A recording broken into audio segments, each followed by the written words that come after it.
At Consumer Cellular, you get the same exact coverage as the largest carriers, but for up to half the cost. Same thing, up to half the cost. Up to half the cost for the same thing. 50% the money for 100% the same thing.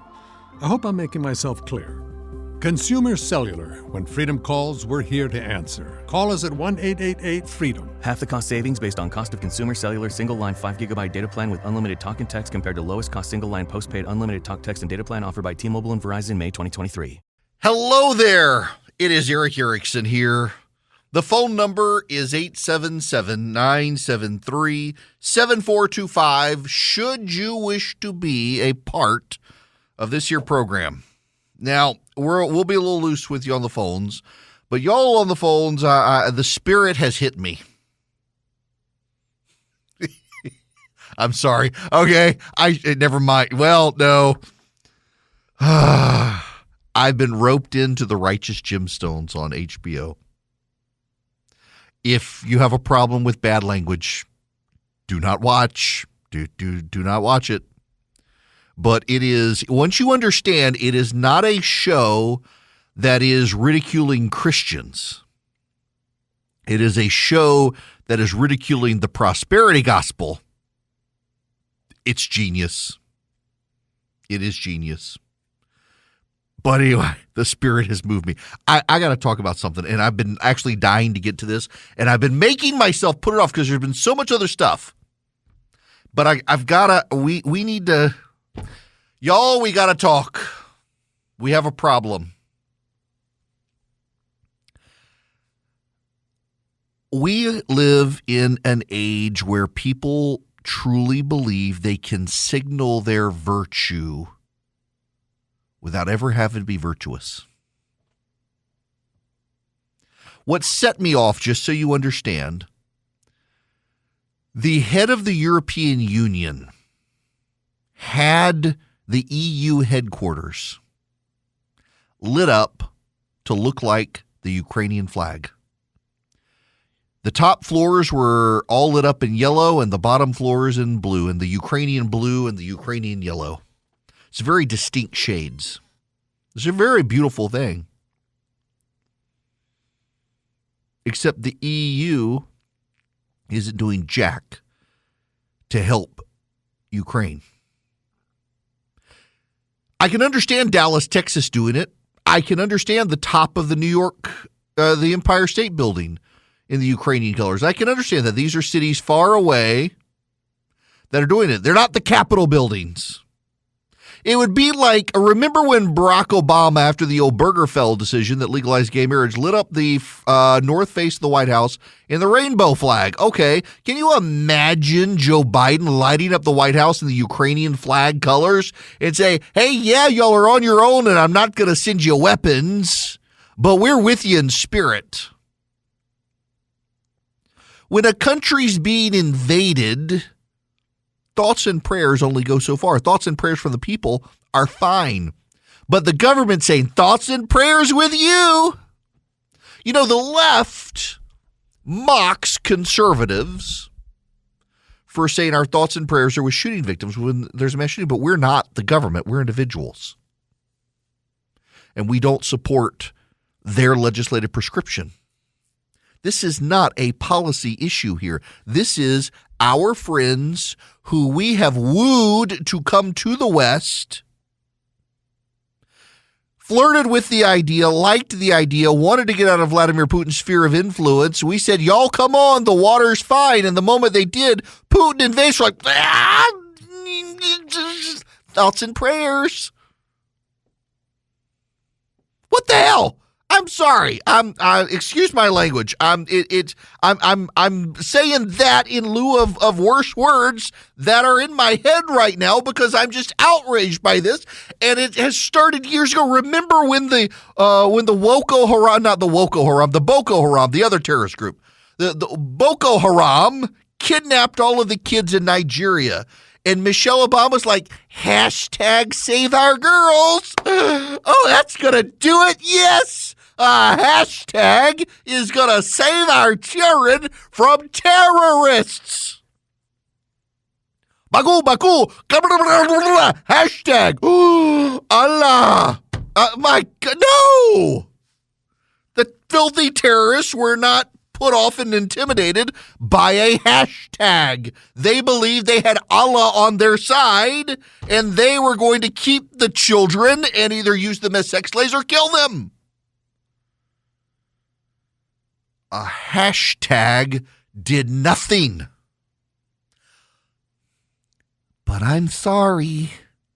I'm going to overlay the Ukrainian flag on my social media avatar. When people see my profile picture on Twitter, they'll see the Ukrainian flag.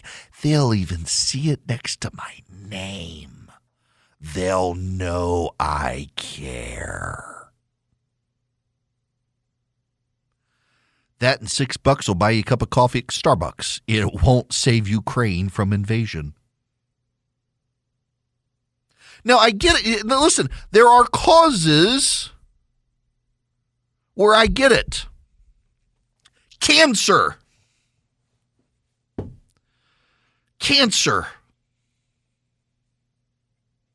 You cannot cure cancer. You are not a researcher. And you're not a doctor, but you have friends who are afflicted with cancer.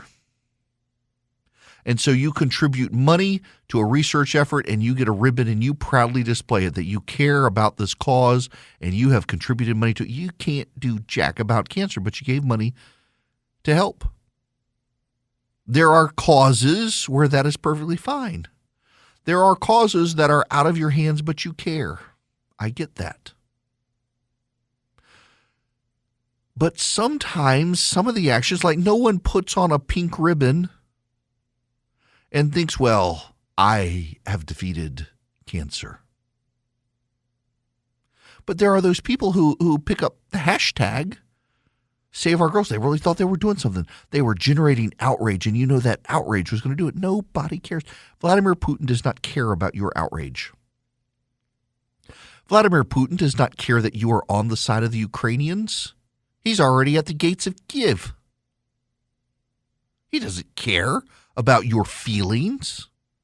Vladimir Putin does not care that Joe Biden is upset.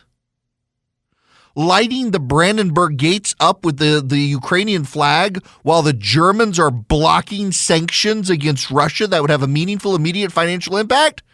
What the hell good does that do? It does nothing to help. It does nothing to help. It gives them some sort of credit for feeling, oh, we lit up the Brandenburg Gate with the Ukrainian flag while they're dying and we're doing nothing to help them, but we feel good about ourselves.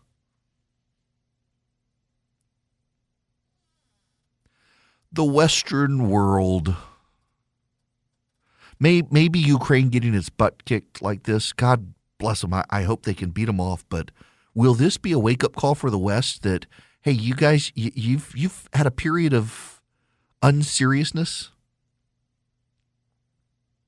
You had that time, the Berlin Wall fell, the Soviet Union collapsed, the world was in a second Pax Americana. And then 9/11 happened and things were thrown for a loop. For a number of years, things were thrown for a loop, but things kind of settled down. And you got into a rhythm of things, and the world was mostly stable. Occasional terrorist attack, often intercepted and caught, occasionally happened. Occasional natural disaster. But everything seemed calm. And you could not have to care about anything. You didn't have to be involved in anything. You could signal your caring with your hashtag. No one was going to die. And again, it's one thing for you. You know what? Truth be told, you really can't do a whole lot in Ukraine, can you? Now, there's a link for the Ukrainian military out there where you can give them money so they can buy weapons. But you really can't do anything, can you? You can pray. Oh, prayer is powerful, believe me. I know the power of prayer, and you can pray for Ukraine and its safety and the safety of its people. You can pray that God's will be done, or you can pray, God, beat the Russians. Yeah, I think you can pray for God beat the Russians. You know, the Psalms are full of Psalms begging that God punish the bad guys. The Russians are the bad guys here. You can pray for that. Prayer works. Prayer is one of the most powerful tools.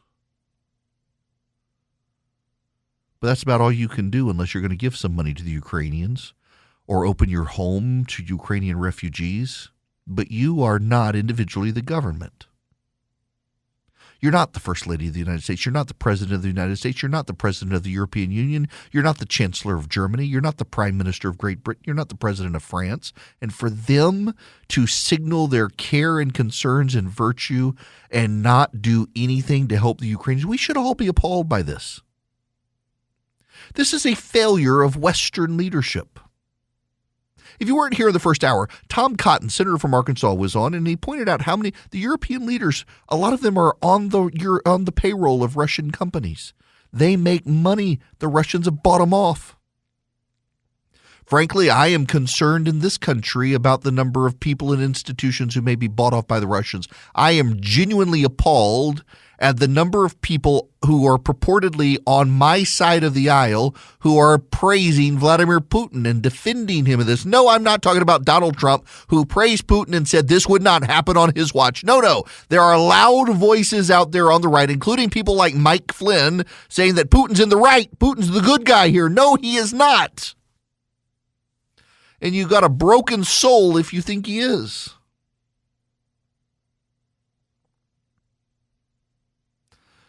But I can tell you, the government waging meme wars doesn't do anything.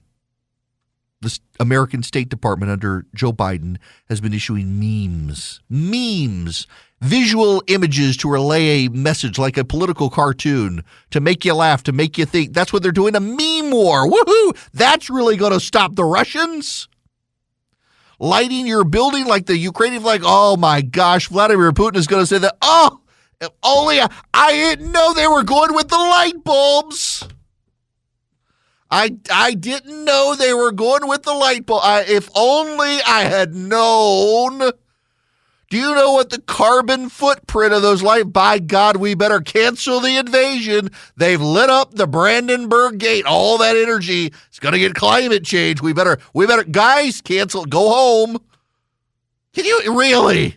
Someone thought, oh, we're going to show our solidarity. We're not going to give them anything. We're not going to send weapons. We're not going to deploy the useful sanctions. We're not going to punish the Russians, but we're going to light up the Brandenburg Gate. That'll do it. As all those Ukrainians die. We, the people of the West, are unserious. We, the people of the West, we are not a serious people. And Vladimir Putin is a very serious man. And our hashtags and our memes and our profile pictures with the Ukrainian flag, none of that's going to stop Vladimir Putin. That thing that will stop Vladimir Putin is a bullet, ammo, tanks, weapons, money. And we could send all of that to Ukraine right now. But according to Foreign Policy magazine, the Biden administration is concerned if we send arms to Ukraine, Vladimir Putin might get mad at us. I'm not making that up. They might get mad at us. Let them. I mean, he's already mad at the hashtag. Might as well be mad at the bullet. At least the bullet will do something. Hello there, it is Eric Erickson here. Teresa has been waiting very patiently, and I would like to go to her. Teresa, thank you for hanging out on the phone. Sorry you had to wait so long. Oh, that's all right. I just thought I'd share something real fast with you. Sure. I was raised by a lady from East Germany. It's my foster mother, and she was 10 years old when the communists came in. So all of this is just bringing back memories to her. She just says Putin is a bully. He is. And so I was just trying to, I try to keep a positive. Whenever I see someone down, I try to do something positive for or say something. Good. And, well, the other night when she was talking about this, I had to tell her about you. Uh-oh. That could get you in trouble. And the Jehovah Witnesses. Oh my gosh. She got such a kick out of that. You would love to meet her. I'm sure. She loves a good laugh, and she is glad that God gave her a cheerful spirit. Well, that is great. But I took her out yesterday, and we went out to town and rode around, and we just hung out. Good for you. And it turned out that the weather was good, like today. Oh my now. gosh, I'm resenting being at work. I mean, I love you guys, but I'm resenting being here. It is beautiful weather today. Look, I gotta leave you there, but thank you so much, and you picked the right story to tell. For those of you who have not heard it, the encapsulated, very brief story is when right before Christy and I got married, I knew the way to save our marriage long term would be to have a king size bed, so she couldn't touch me when I was going to sleep. I just snuggle her while I'm sleeping. Ugh. Anyway. So we order the bed, and it was supposed to be delivered, and I'm in the shower, and we get the knock at the door, and they made clear it could be a week or more before they came back again if I missed it.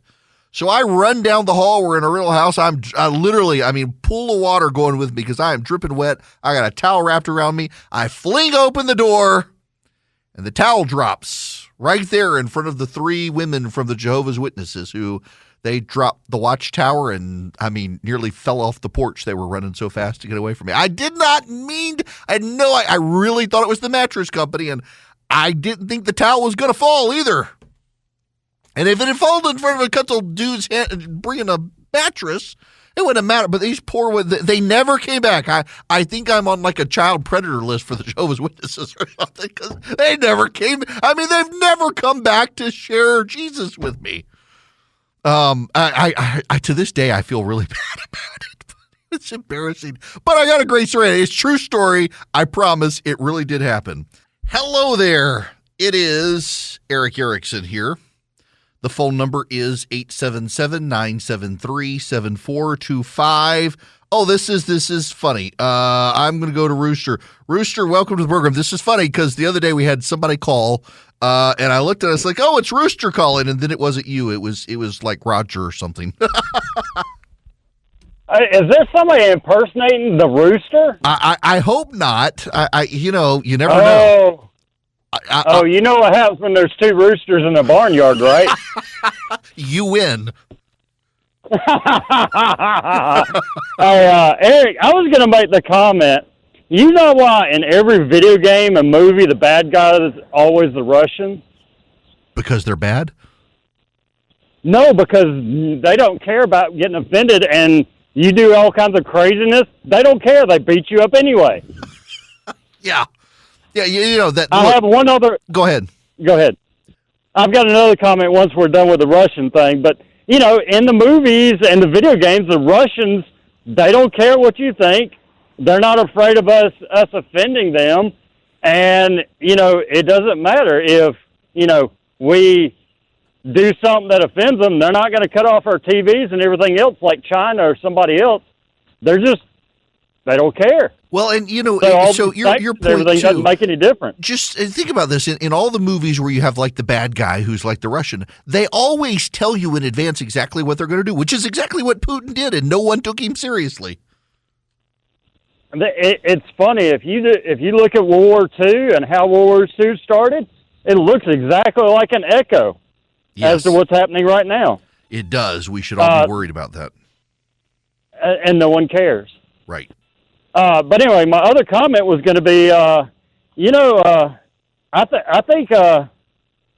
think with the fact that we had to pick a black female to be on the Supreme Court justice, they should have picked me because I could claim to be black and female, and, the lefties can't question me because all of a sudden I'm a minority. Yeah, you're right. I mean, it depends on what you identify as. It really is. And look, it's good to talk to you. I hope you have a good rest of your weekend. The issue here is that Ketanji Brown Jackson is indisputably qualified for the job. Whether I like her politics or ideology or not, she's qualified for the job just as by virtue of her position. But to go in and say, I'm only going to look at black females, makes you think there might actually be a lot of people who are more qualified, but we can't get them. And that's the problem. That's the problem. By the way, there's some breaking news happening right now. Phil Mattingly, awesome guy, by the way. Phil Mattingly is a great guy. He's a reporter at CNN, covers the White House for him. Just a super guy, great dad. And he is reporting that President Biden is about to impose sanctions directly on Vladimir Putin. He should have done it yesterday. This incrementalism is nonsensical, but at least we finally gotten there. Now, I wanna say something real quick, and particularly for those of you on the left, if you're a progressive, and I know I have progressive listeners, because they always tell me that they see me and they say, I listen to you. I disagree with everything you say, but you're such a nice guy. Well, thank you. I appreciate it. But I want to tell you something you can't disagree with me about because it is historically true. In 1688, history lesson. Ladies and gentlemen, this is the history lesson portion of the Eric Erickson Show. In 1688, the British fought their glorious revolution. They didn't really even fight it. They chased James II off the throne and they brought over William and Mary. Not a shot was fired and James II fled. Within the memory of Charles I's beheading, when the English Civil War was. So the British bring over William and Mary, and Parliament sits down and they write a Bill of Rights. The English Bill of Rights of 1689 is a very famous document. One of the things that was included in that document was the people shall have the right to keep and bear arms. A curious phrase, is it not? That's the actual citing of the English Bill of Rights. The people shall have the right to keep and bear arms. The reason the British lords wanted the right to keep and bear arms is because they did not want the crown to be able to subjugate them, but also because of the unstable times, they were very near France. On a clear day, you can see France from the Dover Straits. Or the Dover Cliffs, you can see France. And they knew they could be attacked by the French, by the Spanish, by other kingdoms. And if they were in disarray, who would defend the island? If the king was gone or the king was in chaos with the lords, who would defend it? The people would defend it. Fast forward. The grandchildren of the authors of the English Bill of Rights are now in a new world called America. They believe they are Englishmen. They believe they are British subjects loyal to the crown, and they should have a say in Parliament because they're British citizens. And the glorious Bill of the Bill of Rights after the Glorious Revolution says they get a say in Parliament. Parliament can't raise your taxes unless you get a vote in Parliament. And we're British subjects. We're Englishmen. Our grandfathers died and fought, and they got the Bill of Rights. And the Bill of Rights is ours too. And Parliament said, no, you're colonists. You're not citizens. You're colonists. Colonists are not citizens. And it led to a revolution. called the American Revolution. In our modern times, and modernity is typically put in the realm of Louis XIV of France and thereafter is considered modernity for a variety of reasons we need not get into, but largely because of the Enlightenment. So we're in modernity, early modernity, the 1700s. And the grandchildren of the authors of the English Bill of Rights say, well, this is our legacy too. And they have a revolution, the American Revolution, the first revolution that was successful to gain independence from an empire.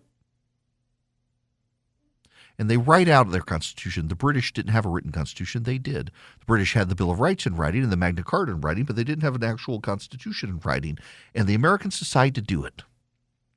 And one of the major contentions at the Constitutional Convention is, where are our rights? We just launched a revolution to claim our Bill of Rights as our own, and we don't have it. Why is it not in this document? And if you read the Constitution has some rights in it. The Constitution does have kind of a miniature version of a Bill of Rights in it, but it's not the depth that one would like to have for a Bill of Rights. There's got to be more to it than that. There must be more than Article 4. There must be, the citizens of each state shall be entitled to all privileges and immunities of citizens of the several states. There must be more than that. And so the founders and the drafters of our Constitution say, hey, you pass this, and we'll do a Bill of Rights. So the people who wrote the Constitution promised to do a Bill of Rights to make more clear what that phrase in Article 4 meant. The citizens of each state shall be entitled to all privileges and immunities of citizens of the several states. And they came up with our Bill of Rights. And the first was, Congress shall make no law respecting an establishment of religion or prohibiting the free exercise thereof, or of abridging the freedom of speech or of the press, or the right of the people to peacefully assemble to petition the government for a redress of their grievances. 5 things in the First Amendment. And then they resurrect the language from the English Bill of Rights. The right of the people to keep and bear arms shall not be infringed. They preface it with a well-regulated militia being necessary to the security of a free state.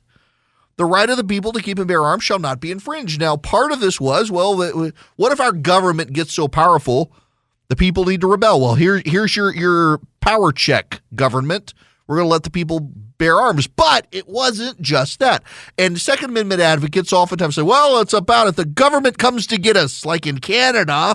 I mean, we'd be able to stick it to them. We got guns. They can't just come get us. But speaking of Canada, it's also about that, and we sometimes forget it.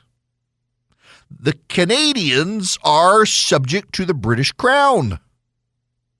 They were the bad guy, not just now, but back then. And Florida man back then was actually the Spanish king. That's right. Florida man was the Spanish king back then. So you had Spain to the south of us and Britain to the north of us. And we were a new fledgling country.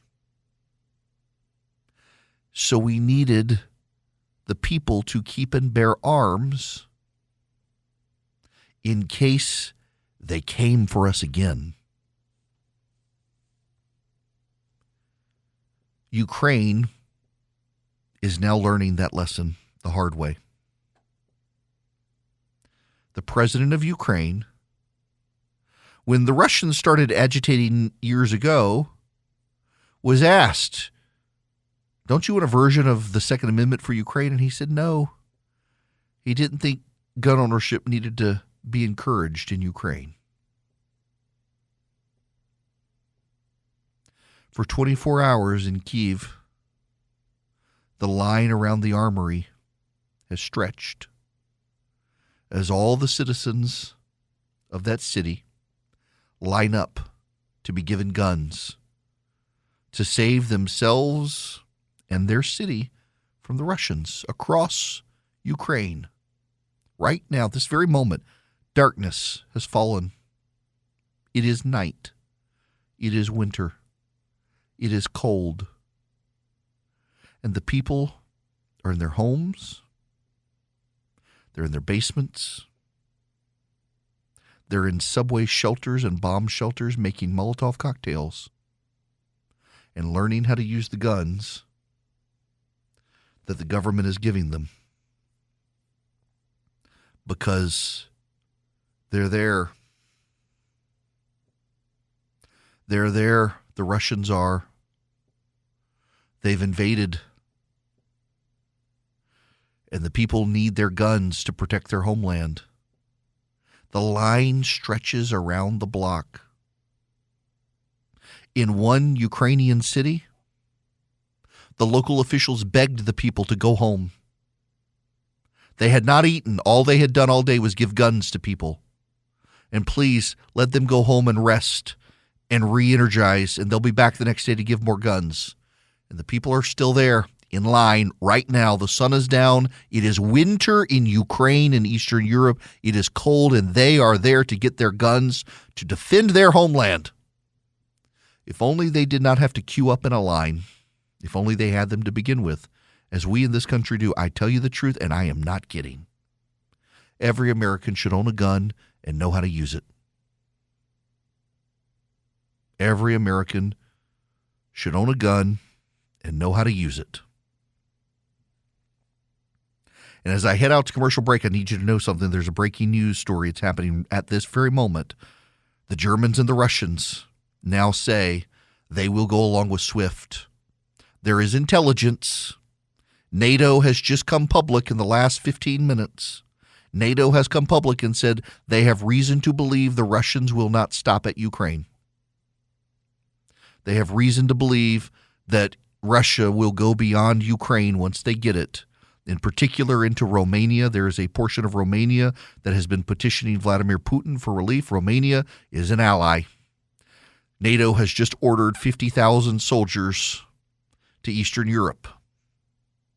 The Finns have said they will now consider NATO membership, and the Russian embassy in Finland has now said that there will be consequences for Finland if they do. This is heating up. The Second Amendment has a real meaning other than you get to own a gun. It has a very real intention behind it, and we, as we're watching these events unfold in Europe, should remember that. They won't come for the Swiss, not just because of their neutrality, but because Switzerland, every single citizen owns a gun and knows how to use it. They'll leave them alone. Now, one of the groups that's out there defending the Second Amendment is Patriot Mobile. They support the Second Amendment clause and the groups that support the Second Amendment, and they do so by taking a portion of their profits when you do business with them and giving them to conservative causes. That's why you should do business with Patriot Mobile. But don't worry about the signal service, because you get the same towers everybody else uses, and you get 5G, you get data, you get voice, you name it. You get it from Patriot Mobile. They're Christian conservatives. They put their money where their mouth is by supporting the conservative movement, and they give you great discounts. If you're a veteran, a first responder, a teacher, an NRA member, go to Patriot Mobile, tell them you get a discount as well. And you get free activation with my name. Go to patriotmobile.com/Eric, patriotmobile.com/ERICK, or you can call them 972-PATRIOT. Tell them I sent you. You get free activation. They got good discounts, great service. They're a good company, and they give a portion of their profits to fight for the causes you care about. Well, it does not help Vladimir Putin that suddenly he's telling Finland what they can and cannot do. The Finns have a history of killing Russian soldiers, so he may not want to mess with them. It's very proud bit of Finnish history. They've always toyed with NATO, but they've reserved the right, never done it. And now their former prime minister and now their current prime minister are signaling they just might join NATO because of this, and the Russians aren't happy. Putin knows what he wants, but I don't know that he knows the lay of the land for everything else. Although he did know we the West were vulnerable to this. I want to close out the show by just kind of doing an important synopsis, historic understanding here for you. Vladimir Putin understands that populist movements are destabilizing. And he has funded those movements around the world, including interfering in the American election in 2016. Now, don't hear me wrong here. The Democrats say, well, he got Trump elected. That's not true. What Putin did is he funded Facebook ads, only about $20,000 worth, targeted people, though, and a few other activities to try to get Democrats and Republicans at each other's throats, to destabilize us through populism on the left and the right. It worked. We've been at each other's throat ever since, and he's largely been able to get a pass because of it. He doesn't like NATO. He doesn't like Western Europe. He believes that the Soviet Union was a stabilizing force of the world. He doesn't like the Soviets. That's the thing you got to understand. He's not a communist, even though he was in the communist system in the KGB. He is not a communist. He believes that a mighty Russia is a good thing. He's a czarist, not a communist. He wants to be the czar in all but name. And in the last decade, he's been able to take advantage of the Western fear over climate change hysteria. And he's gotten the West to downsize their dependence on their domestic energy sources and rely on him. And so all the Western powers have been able to reduce their carbon footprints while buying Russian energy. And he's got them now. They've been taking their advice from Greta Thunberg, and they've become dependent on Russia. And they can't stop him now without freezing themselves or bankrupting their citizens. It was a very smart, monstrous play that now has him invading Ukraine with a weak Western response. If we don't stand up to him now, it's only going to get worse. It's 2022. Things are still crazy. Things haven't settled down. And now you got the Federal Reserve and interest rates. You got the economy. You got inflation. A lot of banks won't even return your phone call. Let's say you're a small business and you need a loan for $750,000 or higher. You see an opportunity where banks, they don't even want to see you. You want to buy a building. You want to build a building. Reach out to the Frost family at First Liberty Building and Loan. They've been helping small businesses become big businesses since the 1990s. They want to help you if they can. So spend 10 minutes with them. See if you're a good fit for them and they're a good fit for you. Their website is firstlibertyga.com. That's firstlibertyga.com. Again, you need a loan, $750,000 or higher. You're a small business and you see an opportunity to grow. Share it with the Frost family and see if they can help you. firstlibertyga.com. That's firstlibertyga.com. First Liberty Building and Loan can help businesses nationwide become bigger businesses. Without the ones like you, who work tirelessly to keep things running, everything would suddenly stop. Hospitals, factories, schools, and power plants, they all depend on you. No matter the weather, emergency, or time of day, you're the ones who get it done. At Grainger, we're here for you with professional-grade industrial supplies. Count on real-time product availability and fast delivery. Call, click Grainger.com, or just stop by. Grainger, for the ones who get it done.